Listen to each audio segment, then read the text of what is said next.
Welcome, my good people. Ninth episode of the Trippin-N-The podcast. I'm your host, Dice, with my co-host, Mike, and we back at you again, talking different, though.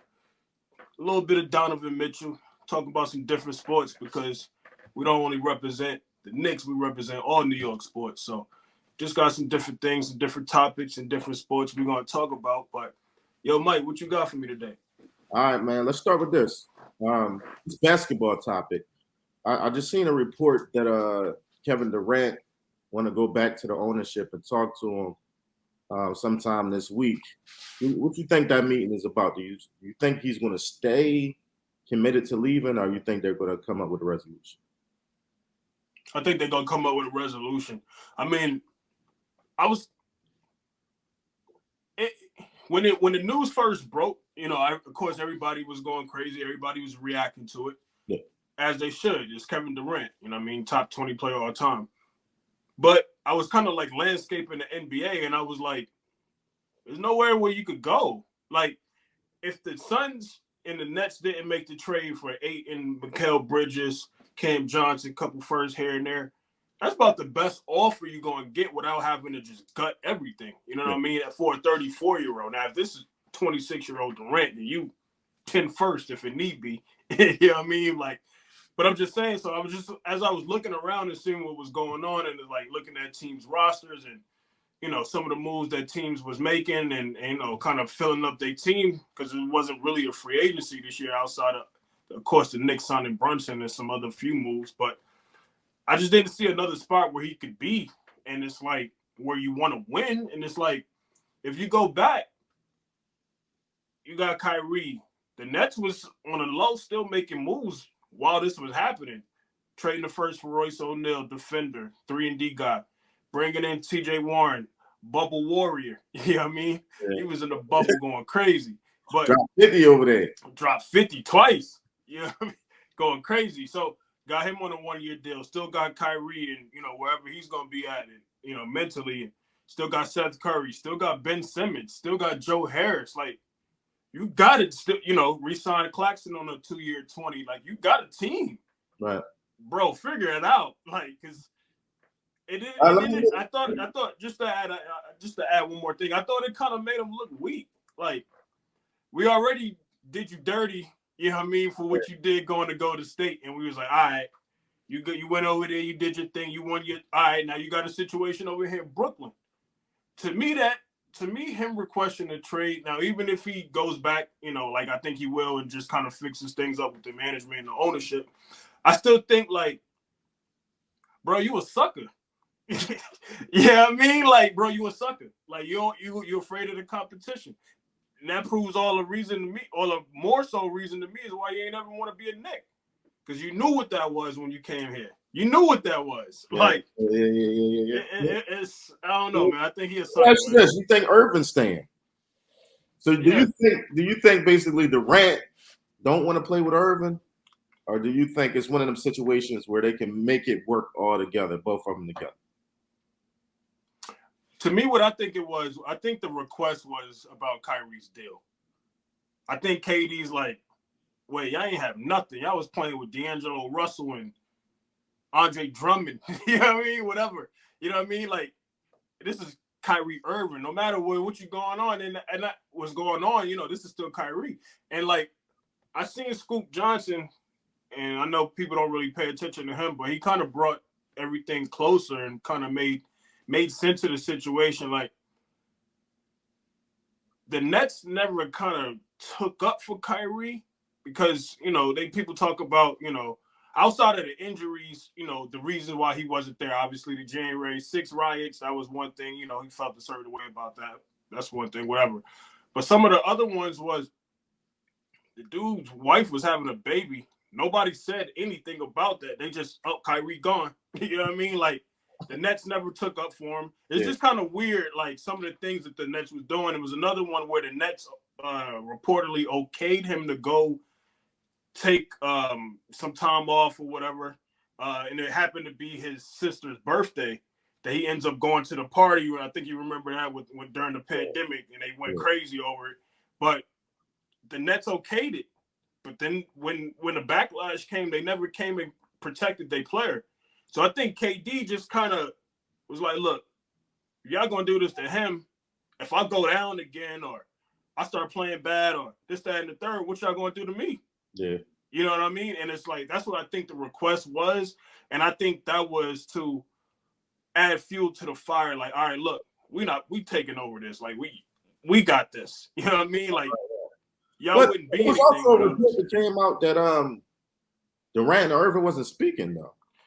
Like I saw that report, but it's like the last 2 months. Do you think that's like over exaggerated, or do you think it's a rift? Because every report coming out of New Jersey is that locker room was a disaster, Right. and I'm sure KD and Irvin might have got into at least once or twice over it. Do you think it's like a rift there, or do you think they'll be all right? I mean, reportedly before they was thicker than brothers. You know what I mean? Like closer than brothers. Like, and it's like, I mean, do I think there's a rift? I think there was a few situations. You know what I mean? I think KD feels a certain way that KD's sensitive though, man. Yeah, KD's sensitive though. That's another thing. And it's like, are these situations that don't occur in every locker room? Are these so blown up that they don't, that this is just crazy? Or are you just not a leader? He left every locker room that had any type of a problem. Kumbaya, you know what I mean? Like that wasn't kumbaya. Right. Just coming to play ball. Draymond said something about him. He like, exactly taking my talents to Jersey and shit. You know what I mean? To the Nets. I'm sorry, Brooklyn. My bad, Brooklyn. Taking my talents to Brooklyn and all that. So I mean, you never know. Like maybe they got an argument. You know what I mean? I ain't gonna say what I want to say about them too, man. I mean, we're gonna change. But no, I just want to add. Like, I don't think. But they're a little sus, both of them. But I leave it at that. Nah. But I just want to add one more thing. I don't think that it was such a big thing to the point where they're not talking. I seen that was reported, and it's like I don't believe KD and Kyrie not talking. I just don't believe that. Like, oh, if I call you, you're not gonna answer. Like, come on. Yeah. I don't believe that. But they're both sensitive dudes, though. They are. All it takes is one riff, and they just look at each other. I'm not your friend anymore. I'm not your friend no more. I'm leaving. I'll leave first. Like that's what it seemed like is going on. Vibes, man. Like I can see it, and like people in the locker room probably like, "Come on, man, let's just play ball." Like, nah, it's my ball. Like you know what I mean? I don't know. I definitely can see that, but like, if it's about winning, I'm putting it to the side, man. I got Ben Simmons, Steph Curry. They really care about that though. I mean, I don't think they care. Either one of them, like at this point, winning is not a priority for neither. I don't believe. Nah. That's why I don't think they're getting along. Honestly, I think if they were good, Durant would have never demanded a trade because Irvin ain't going nowhere pretty much. Right. So he would just be like, "I'll ride this year, right? We'll see what happens next year." But for him to demand a trade, I have to think that it's more to them. Their dynamic than anything. He came because of Irvin. Like the only reason why he went to Brooklyn is because of him. So he's not going to leave while Irvin is still there unless something is off. That's all I'm going to say. But it's like, why can't it just be about hooping? Like neither one of y'all want to hoop. It never was about hooping. Like I don't know. You would think that it would be because they went to Brooklyn and not the Knicks. They knew what it was. If you would go to the Knicks, then it's going to be a lot of hoop lies, going to be a lot of media coverage. So I thought they picked Brooklyn because they was like, we're going to just go there, hoop, win some championships, not have to be in New York, but not have to deal with the whole bunch of nonsense that comes with being a Knick. Right. But they went there and just totally went crazy, barely played. If they was with the Knicks, this same group, this would have been a disaster. Like the Nets get away with New York things that they shouldn't get away with. Like if this was the Knicks, come on, man. This would be every day on ESPN. How the Knicks lost both guys want to leave. Superstars was because of Dolan.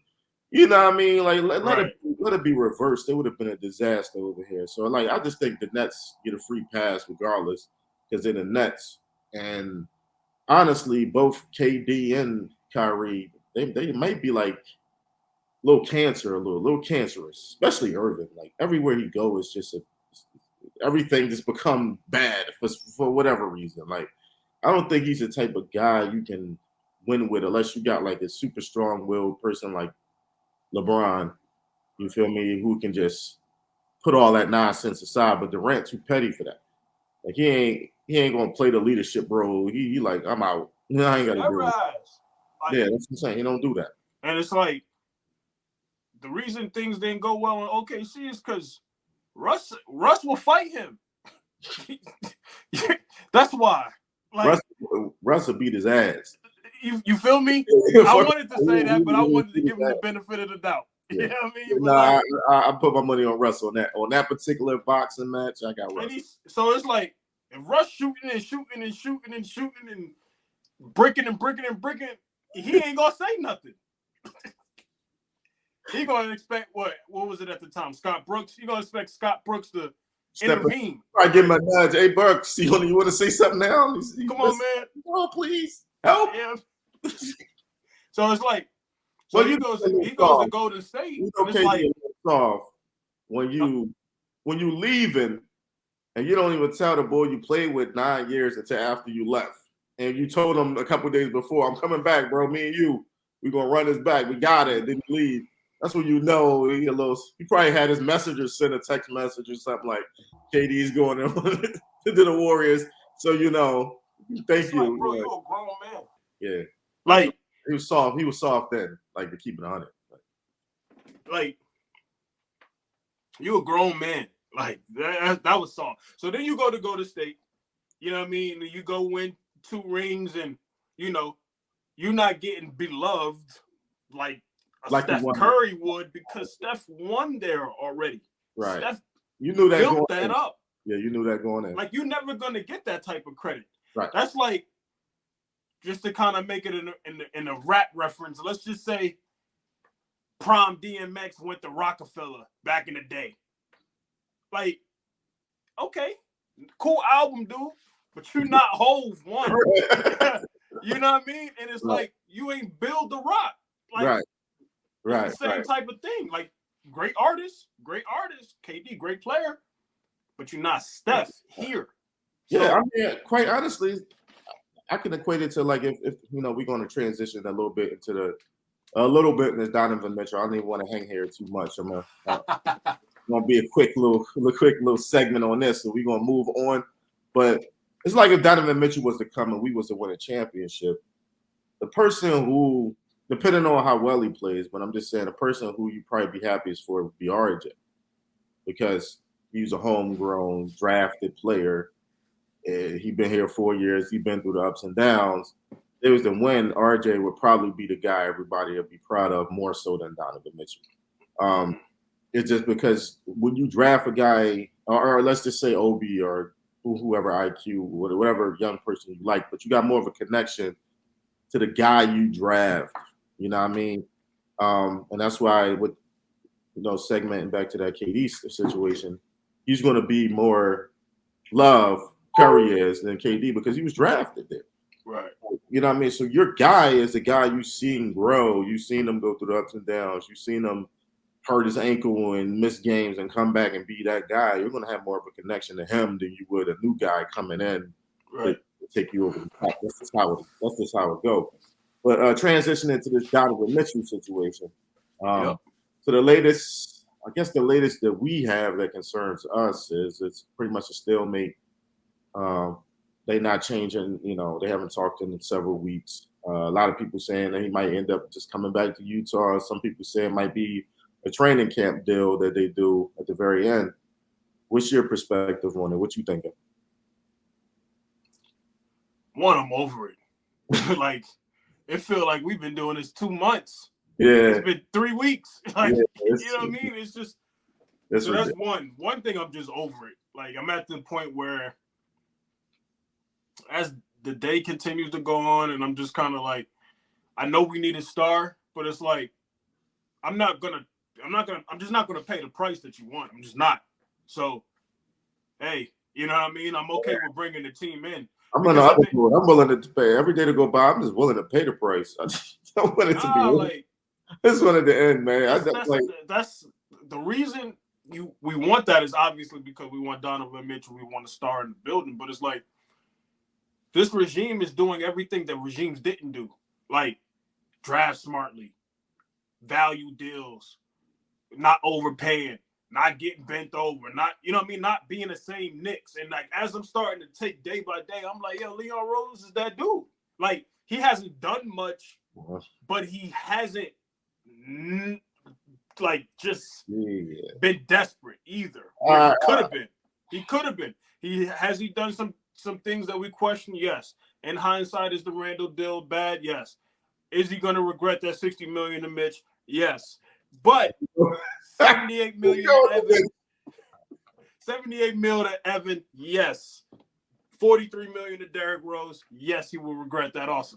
But he's drafted well, and he's been like a cog for the franchise. Like, look, this is what we gonna set the price, and that's it. And I appreciate that. Now, if he doesn't get Donovan Mitchell, are we going to hate him? Yes, we are. We're going the complete opposite direction of that. Now, I heard all that, and he drafted well. So I want to start with the drafted well. And I ain't gonna stay long here, but I just want to make this point. He drafted well. Yes, he did. Right? They're good contributing young players. That's all they are. None of them are right now locked in starters. None of them. IQ's not starting. You just signed Bronson. Obi's backing up Randall right now. And it's no guarantee that Grimes is going to start over Evan. We wanted to, but it's not a guarantee. So Sims is a third-string center. You can say he got promise. You can say all you want. It's a third-string center. That's who he is. Okay? So there's your draft picks. So, like, what am I supposed to do with that? I'm supposed to, what, do backflips because we got 4 backups?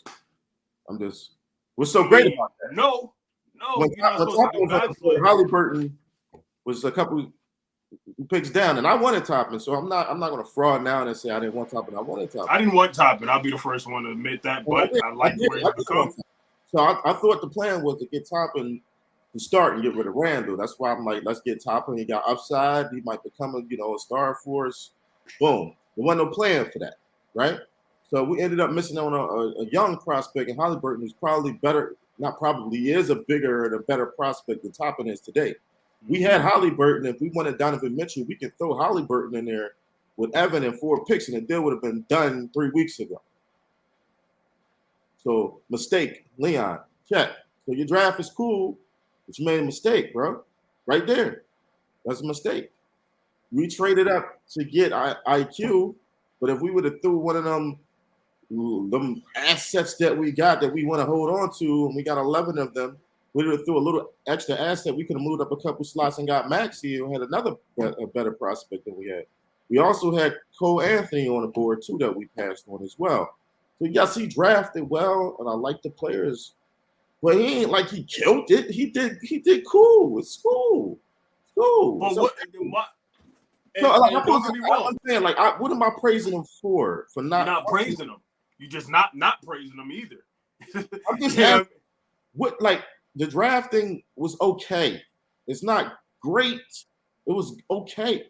Like, Grimes, we love him, but the man averaged 6 points last year. This is the guy that y'all don't want to put in the Donovan Mitchell trade. I understand he had a great summer league. I understand he got upside. He averaged 6. That's 3 buckets. Look it up. Okay, we arguing. I don't want to give up Grimes. I don't want to give up Sims. I don't want to give up Deuce. No way I'm giving up these guys that you combine all 5 of our young players together. They're still 4 points short of what Donovan Mitchell averaged by himself. I'm going to say that again. What? All 6 of the young players that y'all want to keep, Cam, Obi, Grimes, IQ, Sims, Deuce, put them all together, they don't even equal what Donovan Mitchell did himself. So, like, what are y'all talking to me about? I mean, y'all want to trade these bench players? They're bench players. All of them. I just want y'all to just know this. Every single one of them are on the bench. But it's the bench players themselves out to sign his son because they don't believe in IQ to start. They hoard themselves out. They tampered. I don't think that's tampering. The Bro, guy you don't whatever. This is the guy you don't want to put in the trade IQ because they signed somebody ahead of him. They gave him $104 million. What are we talking about? Like, let's come back to earth. Like, seriously. Nah, but we are on earth, though. Look at the past regimes that we had. Slutted out. Andre Bargnani for a first. Slutted out. That was just stupid. That's not. But still, that's what I'm saying. Leo Rose hasn't done anything stupid amongst this point. Why can't we do this? Stop comparing them to past managers. That's the only thing you could do. No, I want to compare him to other teams. But that's the only thing you can do when you're this team, though. Nah, that's the losing mentality I'm talking about. That's the only mentality, though, Mike. You want to praise him just for not being. I'm not praising him. I'm just not hating on him either. I'm not hating them. This is reality. These guys that you don't want to trade are bench players. That's but reality. It's the bench players plus the picks. You trying to okay. No, because put it like this. Hold up is the picks. The picks is more important. Players. Everybody, I don't want to give up Obi. Not him. But I'm talking about from the Knicks. That you talking about from a fan perspective. Of course, we got right. Yeah. I'm talking about what I'm thinking the Knicks is feeling. Do the Knicks? Would the Knicks give up quickly in Obi? Yes, but they are not giving up 23, 25, 27, 29, or 24, 26, 28. No, bro, it's not happening. It's not happening because guess what?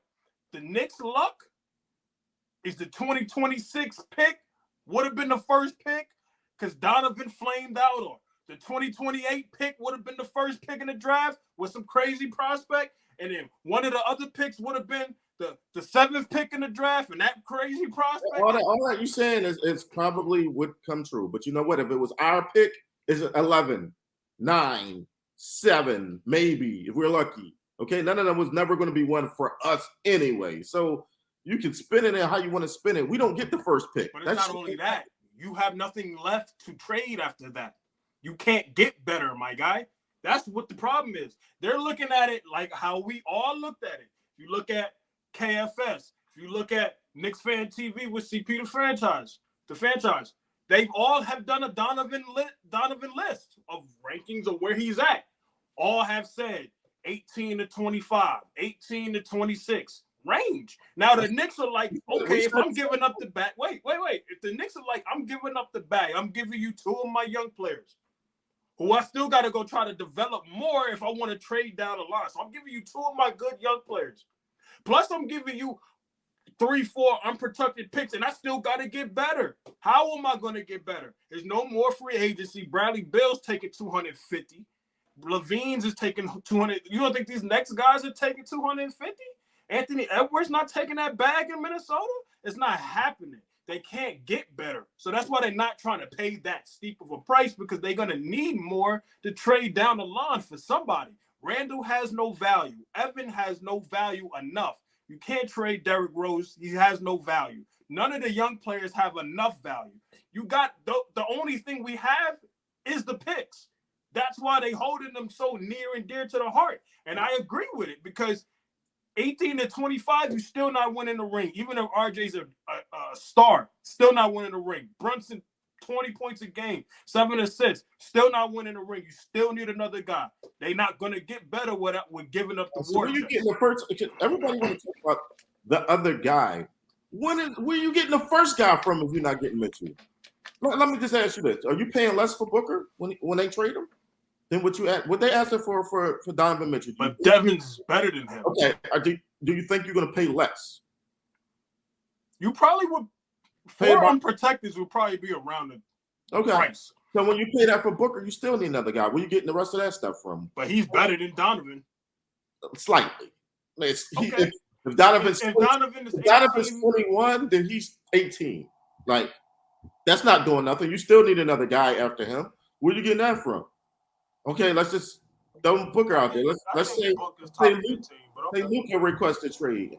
What do you think you're paying for him? 8 first-round picks? Oh. Luka. Let's just say in 2 years, Luka want to leave. Luka Doncic and say, I'm gonna Knicks is one of my teams I would love to go to.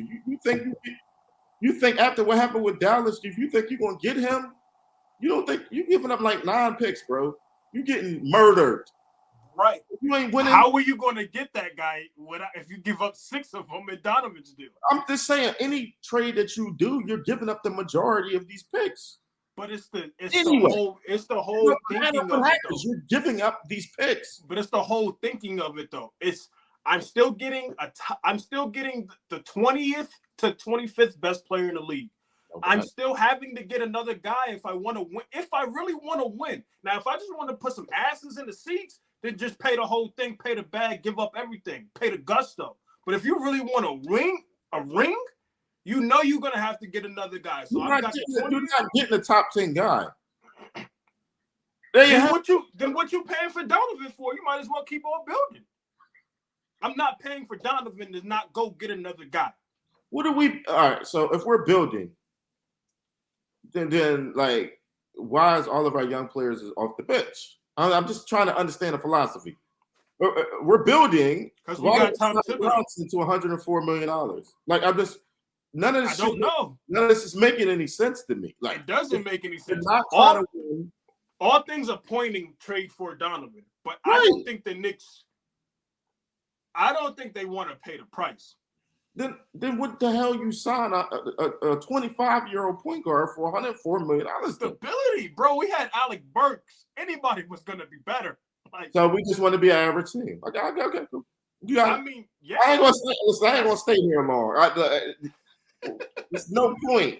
Like, don't trade for Donovan. Be just god awful average. We're really like we was picked to be 10th by ESPN, and that's pretty much what we are. That's legit. We're like the 10th best team in the league.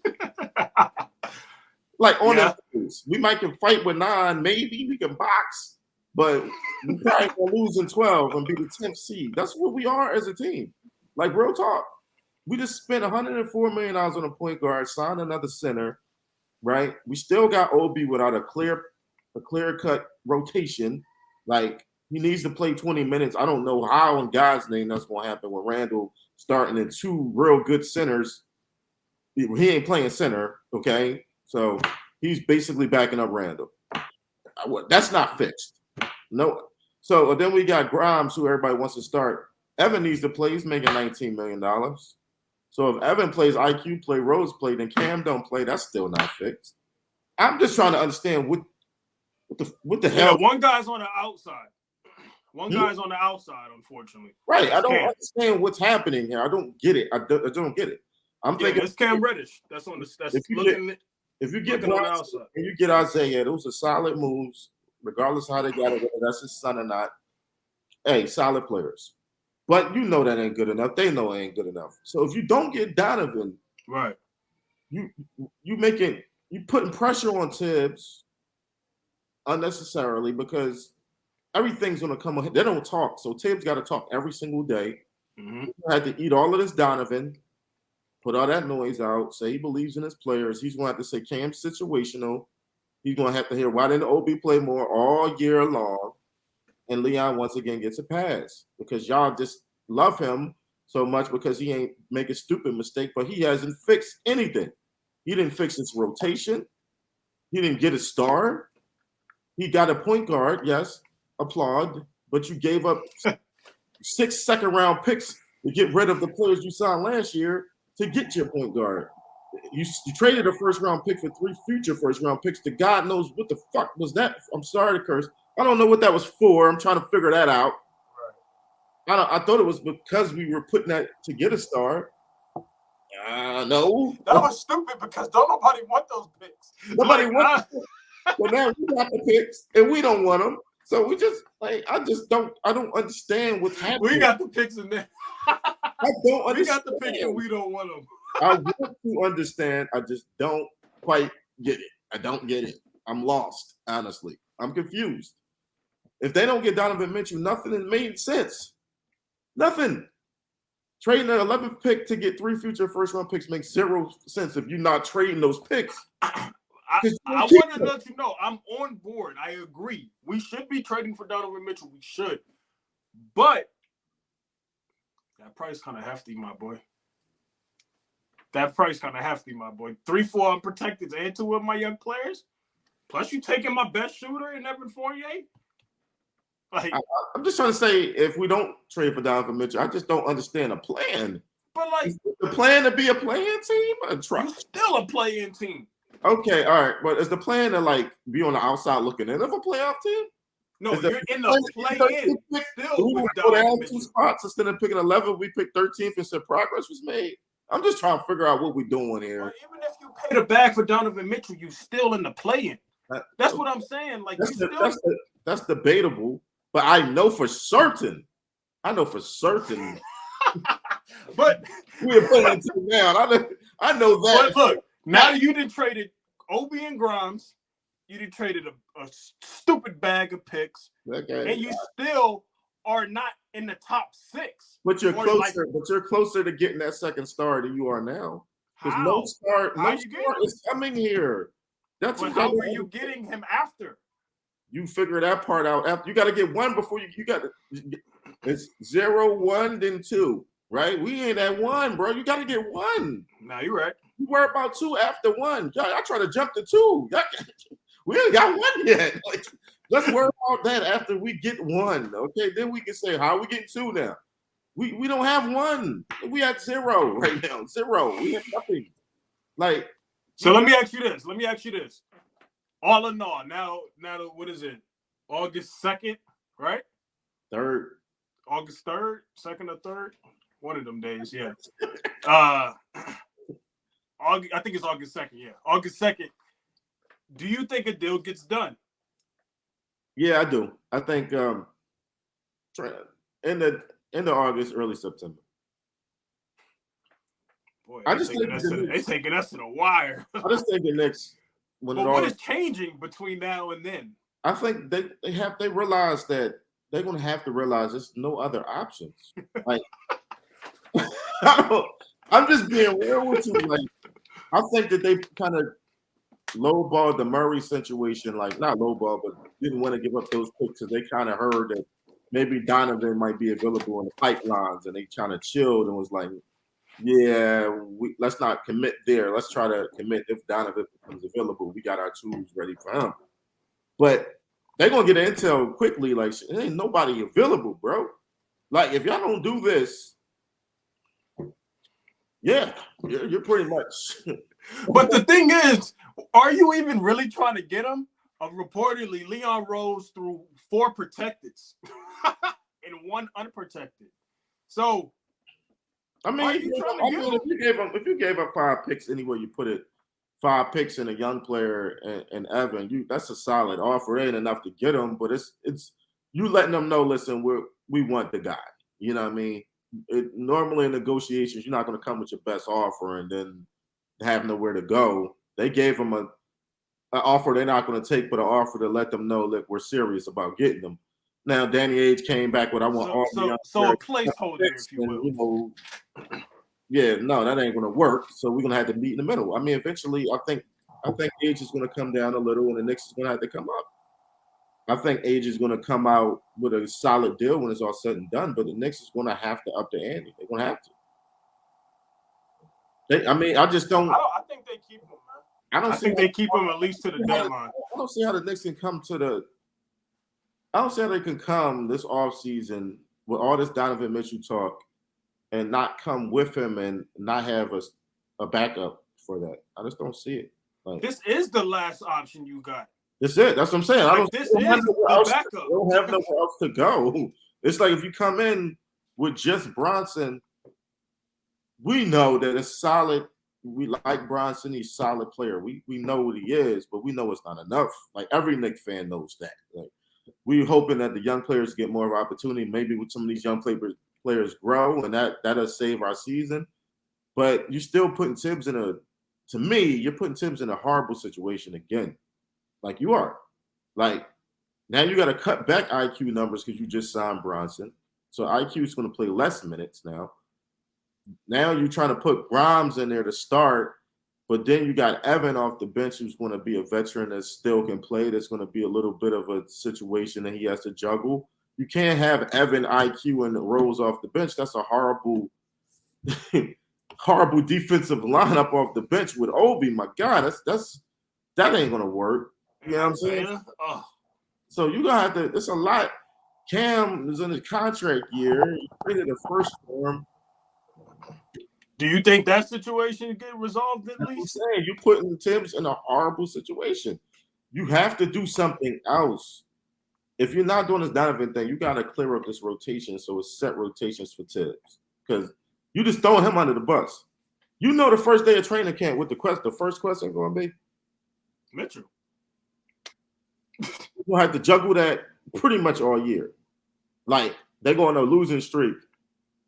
Mitchell's going to come up. Fans are going to say, why didn't we get Donovan Mitchell? Donovan Mitchell dropped 42 the other day. It's going to get ugly, bro. Like, they either do this Mitchell thing or go young completely. It's no in between.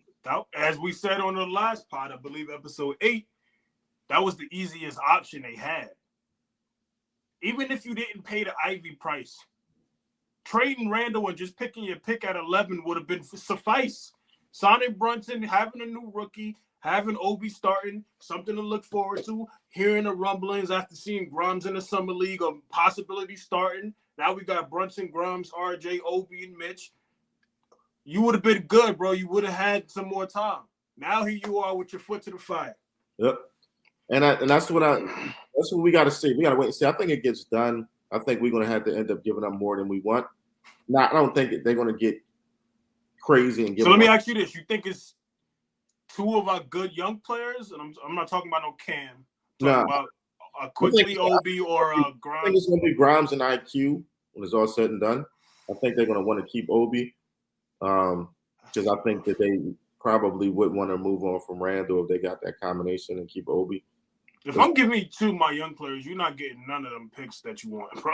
Like, well, I mean, these two young players are not like, it's not. Yo, I don't want to put down my young players. I just want to be real. They got a lot of potential. Emmanuel Quickly is a good player. Like, why Tibbs didn't start him? No, he's an idiot. Good player, but I mean, Grimes got a lot to prove. That Summer League is a nice step, but it's Summer League. Yeah, but he's 21. He averaged 6 points last year, bro. But he averaged 6 points, but dropped 27 on the champs. Like, he got potential. Plenty of people drop 30 in a game as trash. Kevin Knox dropped 30 his rookie year. Yeah, trash. I'm not. Don't bring that guy up. I'm not talking bad about Grimes. I'm just saying I think Grimes is going to be a good Grimes got more upside than I think that everybody, man. These guys tad bit, man. We tad bit overrate our guys, dude. Just a little. It's the players and the picks. It's the picks too. We over exaggerating the picks too. We just had the 11th pick. What we do with it, bro? Bro. I'm just saying, what do we do with the pick we just had? Because we wanted to get our son home. That's why. I'm moving on from the Knicks. All right, we go end real quick on we touch on a couple more things. So football season is upon us, you know what I'm saying? Yes, sir. I'm excited. I'm a Giants fan, he's a Jets fan. Yes, I am. So I'm gonna have you touch a little bit on the Jets, just your expectations, just quick overview of what you think of the season, what you think is gonna make or break your season. And just a little like your prediction on the New York Football second team Jets. We're the second team. We ain't won a ring since '69, I believe. Joe Namath. Yeah. No, I mean I'm excited. Definitely got some weapons in the draft. That's the biggest thing. Got Sauce Gardner. Been hearing some crazy things about him. I actually heard today. He went one-on-one with every receiver, locked them all up. Every receiver we got, even Garrett Wilson, even Corey Davis, locked them up. So he's gonna be for real. I've been hearing good things with Mekhi Becton. His weight is looking good. Zach's been up and down, as any second-year quarterback gonna be. But I think that we only go as far as sounds cliche as Zach Wilson. I think we could win at least 8 or 9 games this year. Obviously, the division gonna be tough. Got Tyreek Hill and the boys down in Miami. Never could count out the Patriots. Always the Bills are great. So we're probably gonna finish third or fourth in the division. Um, but you never know. I mean, if Tua's not that guy in Miami and they start losing games, you just saw they lost the first round pick today for the tampering. Yeah. Which, by the way, that was crazy. Yeah, they got hit hard. It made me nervous about the Knicks situation. I was like, whoa. That's exactly what I thought. Because I was like, they would set a new precedent. Yeah. I was like, damn, Percy. But yeah, that's that was crazy. But so, Patriots, we'll see what they are. They don't got no weapons on that offensive side, but I still think we can win 8 or 9 games, obviously. But guys looking good in camp. Just excited to see what happens. Yeah, I hear you. So, well, I know you're a Giants fan. Yeah, yes, sir. I be paying attention to y'all, and your boy DG6 ain't looking too good. Or is he number 6, Dave Jones? No. Yeah, he's 6. He's 6. Yeah. He ain't looking too hot. Well, I heard today's practice. He lit it up. Okay. They said today that he was on fire. He was like 15 out of 16 passing or something like that. A couple touchdown passes. So I mean, he in a new offense. It's going to take him a little bit. Here's what I would say about Daniel Jones. Daniel Jones is like Cam Reddish, right? You see flashes, you see little things that he can do, and you like, ooh, right? Then you do something stupid the next play, like fumble or throw the ball to the, completely to the out of balance and way over somebody's head, something crazy. But then you see a flash, a running play when he go 80 yards. So he's like a type of guy, if he could ever put it together, you're looking at a franchise quarterback. Like he has a good enough arm. You've seen him make deep throws. You've seen him make pinpoint throws. That's when they start calling him Danny Dimes, because he was accurate with certain things. You see the running ability. He's fast enough to outrun some corners sometime when he get that edge or whatever the case. You see it, but then he doesn't put it all together. So I just think both years with Cam Reddish and Daniel Jones is kind of parallel to each other.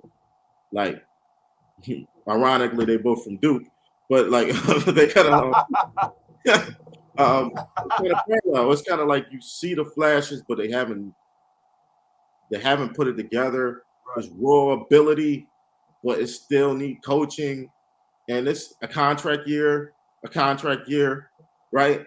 It's a lot of irony with them too, and it's like this is different. Like, and I'm talking so much about him because honestly, it's about him.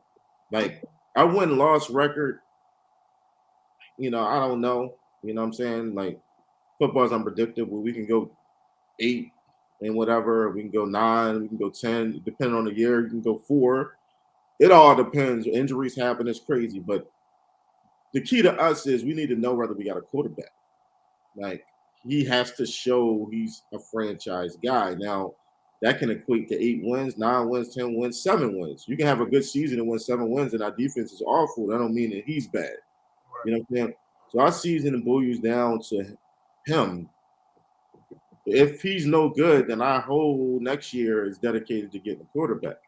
Yeah. I mean, which starts over your process a little bit. And, you're in the second year coach now, but he has to have a brand new quarterback, and then he has to start over again. That sets you back as a franchise, unless you're getting a great quarterback or something. But if you're getting a young player or even somebody who don't know the system, that's another year wasted. So honestly, I don't really care about the record as much as I care about the offensive scoring points. Daniel Jones looking good.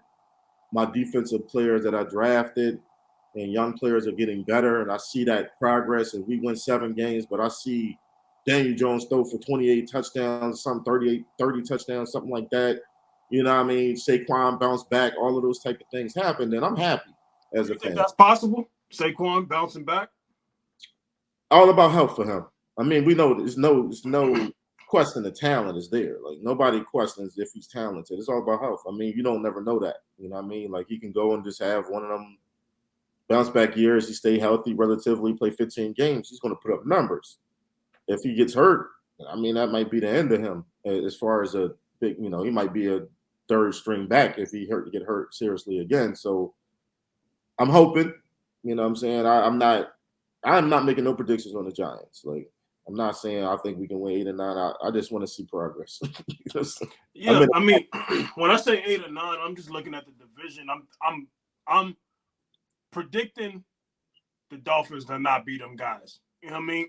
So I'm thinking 2 wins there, 1 off the Pats, a couple other ones here and there. But I mean, Danny Dimes is kind of the same situation. Obviously, Zach is not as far along in his career, but same situation. We got a team. We got a defense. You know, CJ Mosley's coming back. You know, we got Williamson on the line. Sauce Gardner, you know, in that cornerback. We got some safeties. Offense is there. You know what I mean? Got a number 1 receiver. Brought Conklin in, tight end. Got Jeremy Ruckert out of Ohio State as another tight end in the draft. One of the best tight ends. So the weapons are there. Zach got the big arm. We all know that. You know what I mean? Zach got a dummy cannon. Yeah, cannon. Yeah, you know what I mean? But it's like, can you do the other things that quarterbacks do to win? You know what I mean? The check downs, the reads. It's just certain things that he doesn't process well enough. Where I'm looking at this year, and I'm hoping that he takes that big step, because they usually say a sophomore slump. Well, he slumped the first year. So if he slumped twice, Ironically, Danny Dimes actually played good his first year and went backwards the next 2 years. You see what I'm saying? Started off on fire and then went backwards. So, I mean. And the quarterback class next year is money. Yeah. So it ain't nothing to just get rid of you, dude. Like, we seen the Cardinals draft Josh Rosen at the 10th pick and say bye the next year for Kyler. It happens. Rightfully so too, because he wasn't that good. wasn't good. He just got picked up by who just picked up Josh Rosen? I think the Browns. I think the Browns. Yep. I think the Browns. Yeah, the Browns just signed Josh Rosen. Yeah, but I mean, he ain't gonna play. You know what I mean? Yeah. And if the Deshaun 6 games, which I called, remember I called that. Yeah. 6 games. I already knew it. Now, if that sticks, you know what I mean? Rosen. I thought he was going to get 8, to be honest. I thought at least 8. I thought at least 8. 6, I was like, damn. Like, he actually got pretty lucky. I think the NFL will peel on that, though. Yeah. Definitely. They get smoked on all media channels. Like, Yeah, definitely. But one last question before we wrap it up real quick. Music, because, you know, we touch on everything. We touch on sports. We touch on some music. I know you got some baseball things, too. Yeah, it's a baseball, too. My Mets made a couple moves. The Yankees made a couple moves. I would love to meet you in a World Series. Yeah. Yeah, that happened in 2000, I believe. Yeah. Subway Series. Yeah, I would love to. Of course, we got y'all. You know what it is. It's a new day, but yeah, I would love to have that. I would love to have that little readback, run that back. But you know, we'll talk about another day when we get close to the playoffs. We get close to the playoffs, yeah. But on what's up with the music? What you got? So, a couple albums came out. I just want to get your opinion on Neyo's.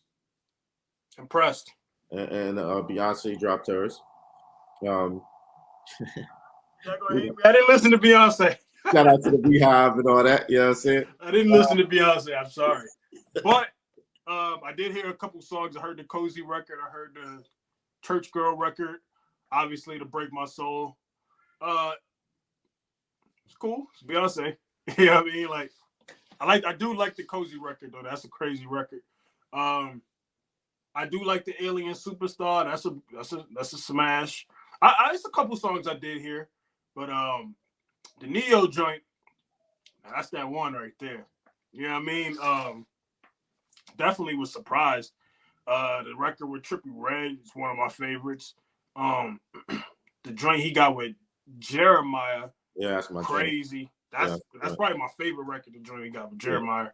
Yeah, I was definitely impressed, and obviously he's been in the news for some other crazy reasons. So You teetering on like you need to chill, bro, because you going on the R. Kelly side of crazy, like a little freakiness. Like you start hearing more, we don't want to hear it, bro. Yeah, Buddy's having a whole child. Yeah, like, he's out of there. He's out of there. Doing a little much. Doing a lot much, but yeah, doing a lot much, bro. You gotta chill out. But nah, album was impeccable. Yes. Like I said, I only heard a few songs on the Beyoncé joint, but I think that's part of Neyo process, bro. Like his album making, like you get, a bunch of strippers, you know what I mean, go raw on them, he make a song. Maybe that's part of his creative process. Because sometimes people gotta get in that zone. I'm that guy again. That's his thing, what I mean? Like maybe he relapsed a little bit because he haven't made an album. He was in a house. Because I've seen an interview with him. He was in a house and he was, with the whole COVID, he hasn't made an album in a minute.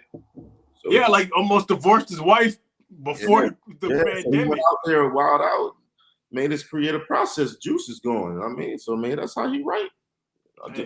But anyway, you gotta do. Anyway, his music wise, I'm starting with Beyonce. I'm Beyonce. I'm on the hive a little bit. You know what I mean? You can say it. I'm just going, throw it out a little bit with the hive. You know what I'm saying? So I heard it. Obviously a woman record. You know what I'm saying? Not something I'm gonna listen to every day or going down the street. There's some songs on there that I a couple of them you mentioned that I did like.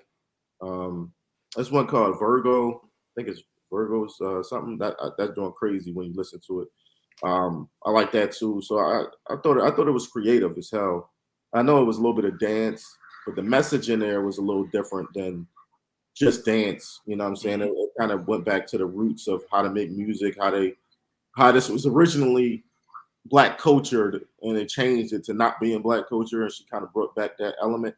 It was a deeper message with that. What I mean? I was able to peep that even from the 4 or 5 records I did hear. So so I kind of like that she went that route, and it's only part 1 of a 3-part series too. So I mean, I didn't know that.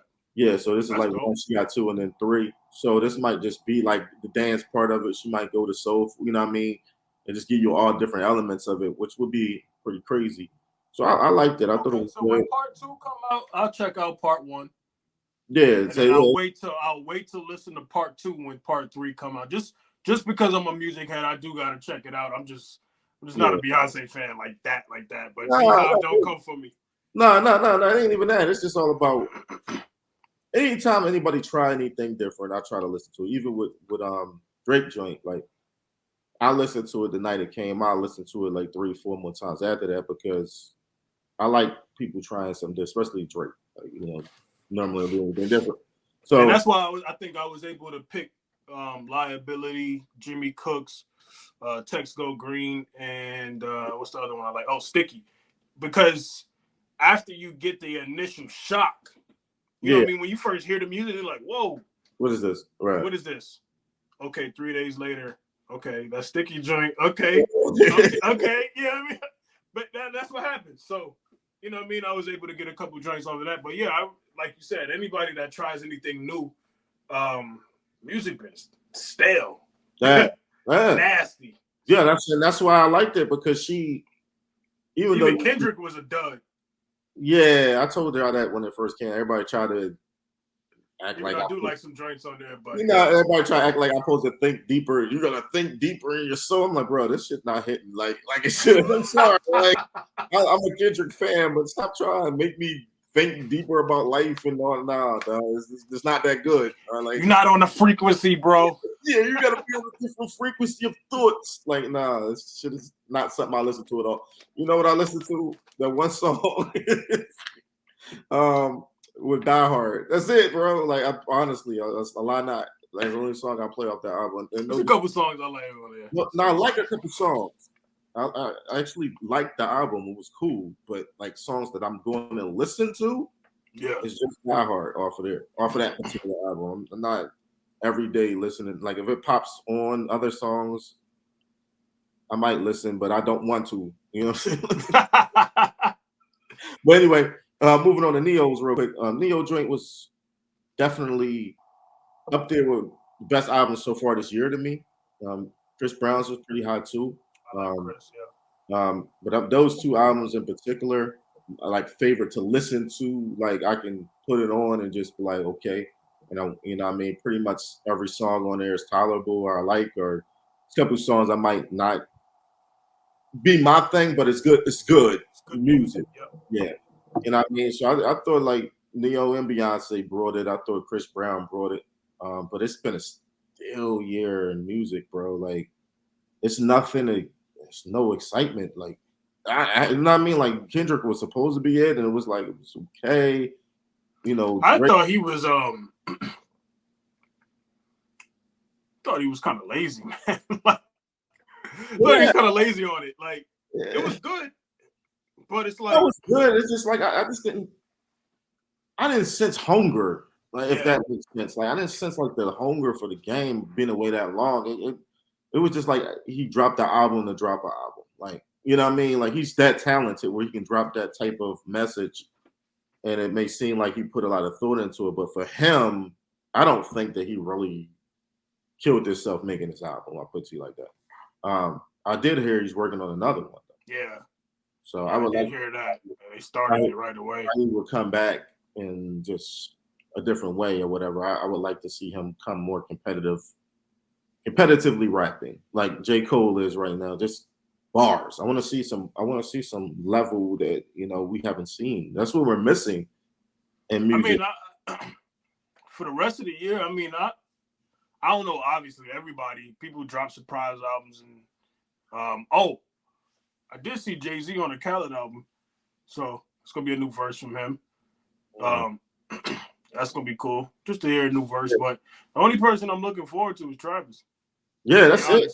That's who else is it dropping though? Like that's what I'm saying. This is Drake whack. Travis and Cardi. Checking for Cardi, man. Great record she dropped. She's a singles rapper. Even though her album was fire. No, her first album was fire. Her first album was fire, but then she got pregnant and didn't be able to go on tour to capitalize. Then she drops the second album and gets pregnant again. Like she dropped the whole second album? Or not the second album, but she had the Lick record with her husband. Yeah, She had a couple singles coming in rotation. Then she had the WAP. WAP, yeah. You're supposed to drop that album and go on tour. Yeah. You're supposed to go. Come on. Yeah, I mean, I kind of want to see what she do with her sophomore album. I ain't gonna lie. Like, it would intrigue me to see if she can follow up from, because that first album was hot. Like, her first album was tough. What you want to say to her, about her, that first album was tough. So if she can follow up with that, I'm living my best life. I give her credit if she can follow up with that. Like, I don't know, but hopefully she does. Every time she start the fire, she do something like get pregnant. Every time she got it on fire, like, just need to stay away from the ball when she recorded. Like, just chill out. Tell boy, give me 2 years of just success real quick. Like, hop on take them pills real quick and get an album out. But you know what I mean? Yeah, I'm trying to think if it's just anybody else dropping. I think that's it, right? That I know about. I think we get something else from Drake. I heard he was in his bag on some stuff, so we'll probably get something else from him. But from the superstars, like superstar artists, I mean, we might get a Lil Baby album, maybe. But they snatched up Thug from us, free YSL. But I mean, who else you looking for? That's bad, man. Music is at a bad state right now to me. Like, you can find some gems if you dig, but it's nothing. Even the superstars are not superstarring. Yeah, it's nothing in there. It's nothing that came out that's like you just super excited about no more. Like, I don't know if it's just me. It's nothing like I'm like, this is crazy. Like, they really like went crazy on it. Like, it's like everybody made. Like, I don't know. It's. I mean, encouraging. I'm gonna like dig or something. Look through some different publications and see if somebody's wrote an article on this, because it's kind of like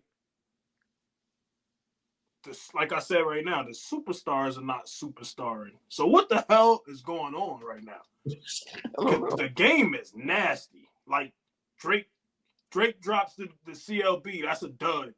Drops the Honestly Nevermind, dud. Like, even though he got records, dud. Kendrick, dud.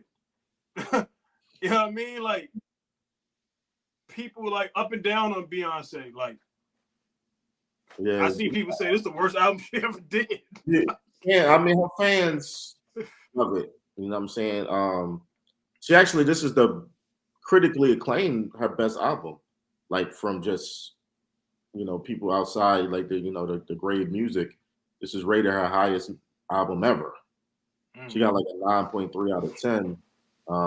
Pretty much all added up reviews, which is her best mark that she has ever had. So like critically, this album was doing really well for her. Now, if you ain't into that type of music, you just ain't into that type of music. Right. You can't deny. Well, I would say this about her album, just since you brought it up, you can't deny the production. Production is stupid. Okay, like if you listen, like you don't even gotta listen to a lyric on there, but you just turn on the beats throughout the album. The producing is retarded. Okay, like so she got top notch production, like writers as well, and she could still sing. You know what I'm saying? And none of those are visual. Like she didn't do any videos for any of these, so she does. That'll get stupid, you know what I mean? She already got like people voguing and shit, you know how they do with Beyonce. So right. It's just a matter of her putting it together. It's gonna get crazy. But yeah, I mean, like, other than that, man, I don't know with music right now. I'm just not excited. Like, I'm not excited at all, bro. Nah, I mean, I heard Game supposed to drop. He said August 10th. I mean, I don't know. Yeah, the Drillmatic or something like.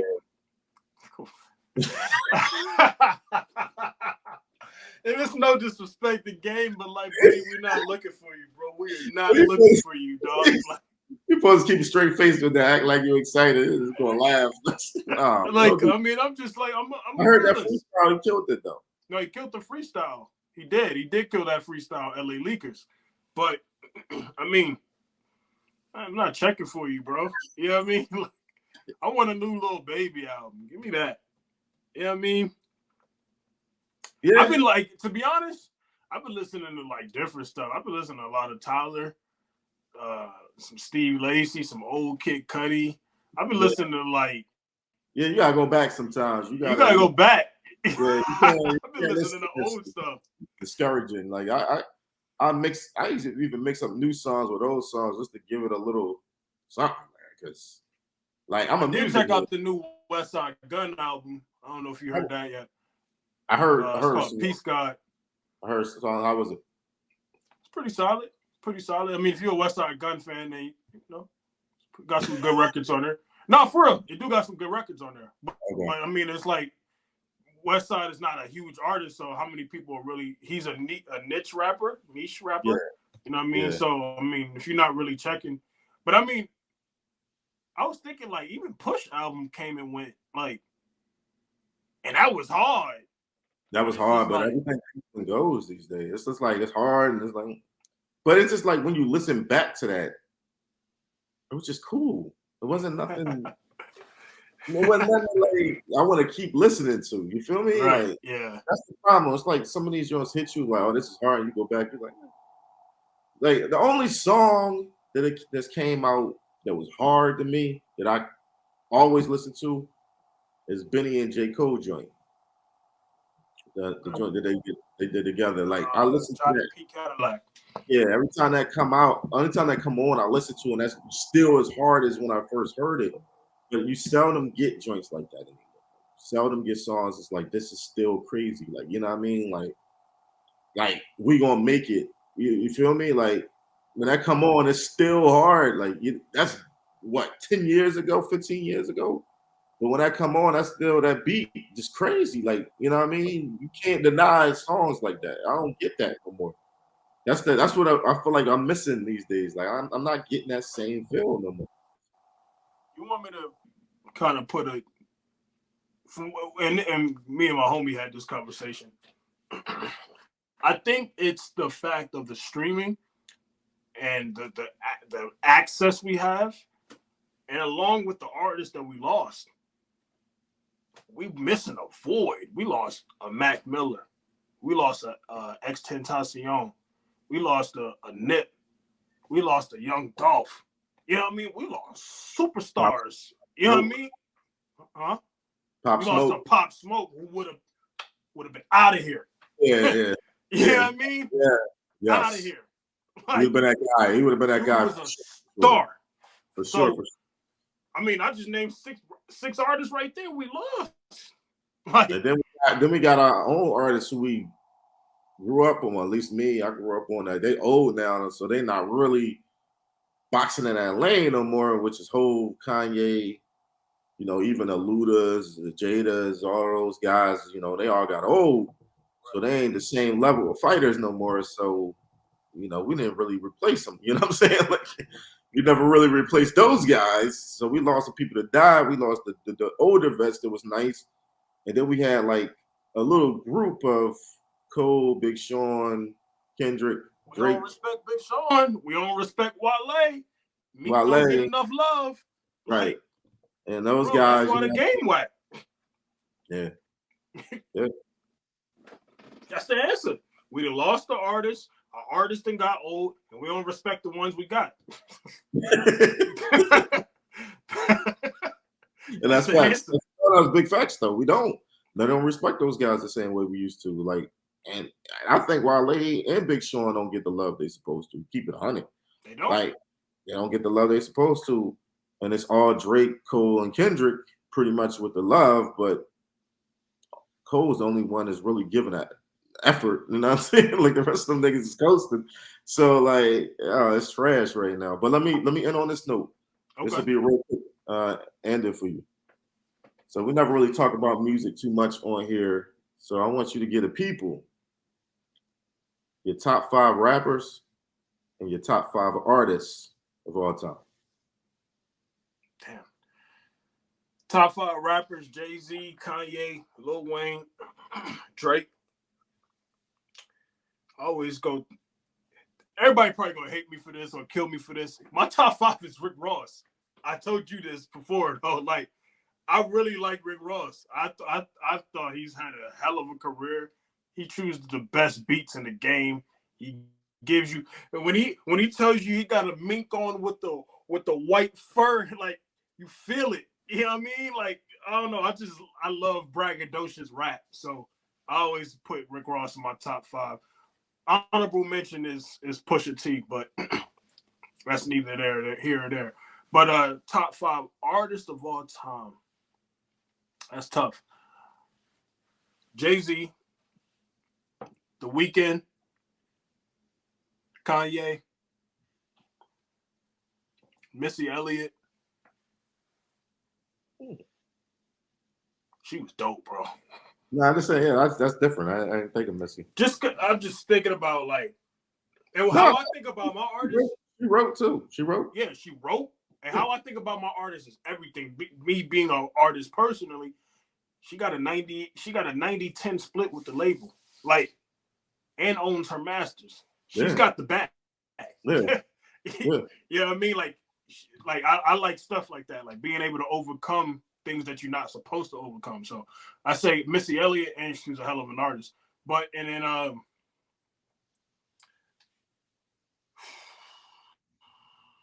guess I gotta say Drake. I hate to say that though, because so we just want the fifth guy that I really Prince's and Michael Jackson. We just gonna act like they never existed. Like, but like the guy who never can be mentioned again. We gonna act like he don't exist. That's who I was about. That's yeah, we just bro. That's who I was about to say. The guy that we can't mention anymore. But I'm not saying Prince and Michael Jackson because I don't listen to them.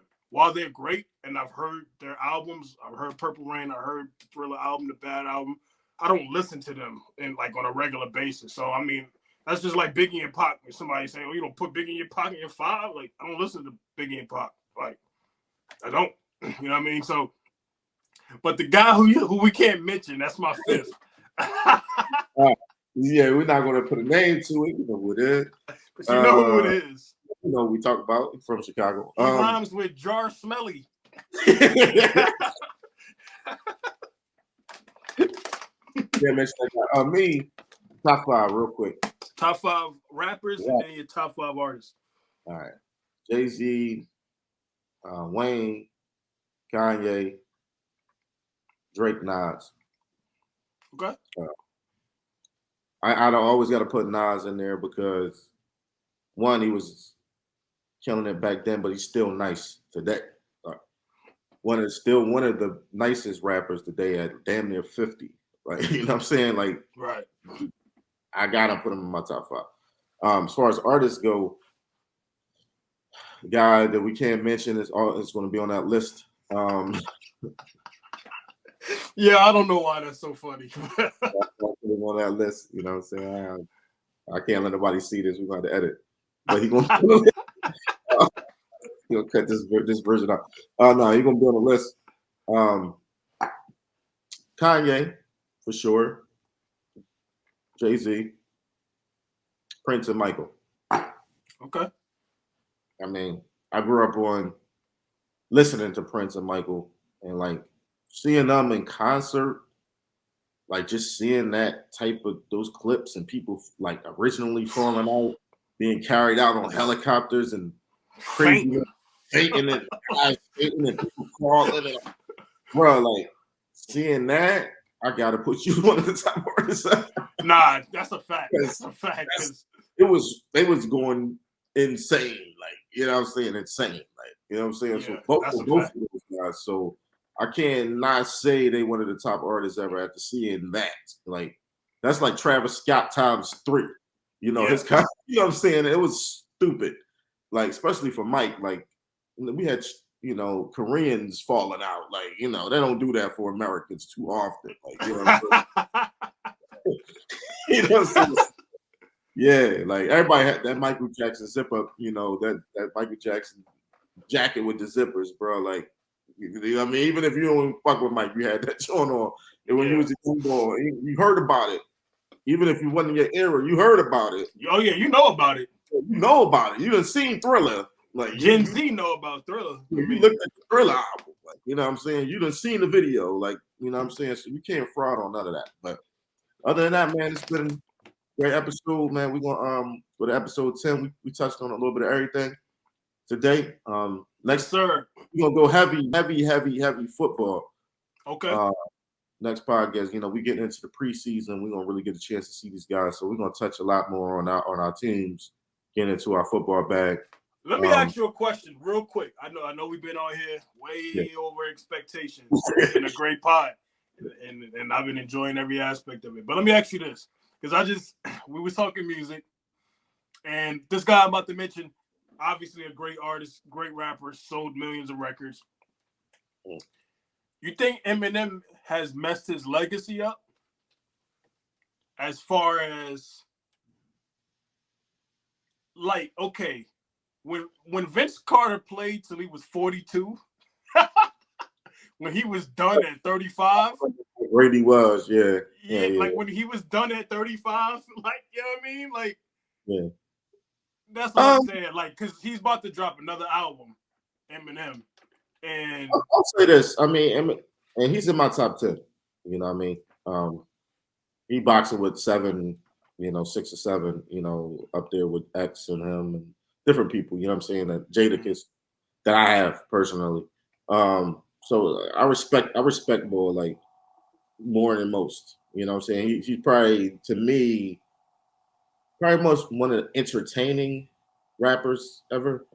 What I mean by entertaining is like you can really literally put on a song and laugh at the song like it's a comedy joint, but it's a song. You feel me? Like not many people can take you there in a song. You know what I mean? Like even the song you did, the moment you own it, you never let it go. That joint, like if you listen to that, that's like not many people can take you to that emotion. You know what I'm saying? So, but like as he got older, I don't like his voice changed a little bit too, and I don't really like I don't like the albums he's having, but I can't take away from what he did.